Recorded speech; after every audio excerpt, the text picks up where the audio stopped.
سبق شہید۔ مصنف کا تعارف۔ نصابی کتاب میں شامل سبق شہید کے مصنف کا نام مرزا ادیب ہے۔ مرزا کی سپیلنگ غلط ہے۔ مرزا ادیب اردو کے ایک مایہ ناز ڈرامہ نگار اور مختصر کہانی نویس تھے۔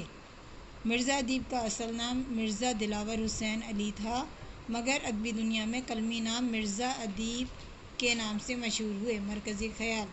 مرزا ادیب نے اپنے ڈرامے شہید میں پیغام دیا ہے کہ ملک و وطن کے لیے شہادت پانے والا مر کر بھی امر ہو جاتا ہے یا زندہ رہتا ہے۔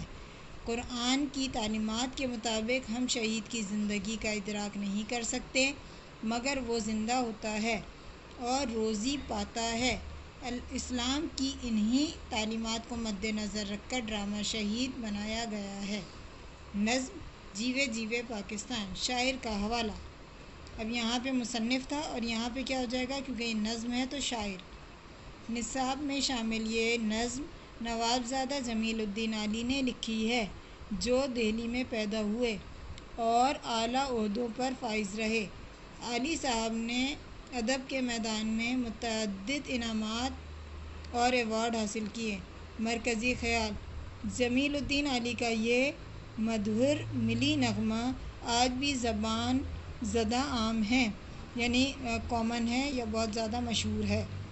اس نغمے میں کہا گیا ہے کہ پاکستان کے لیے لاکھوں لوگوں نے قربانی دی ہے، تب جا کر ہمیں اس دنیا میں سکون سے رہنے کے لیے زمین کا ایک ٹکڑا ملا ہے۔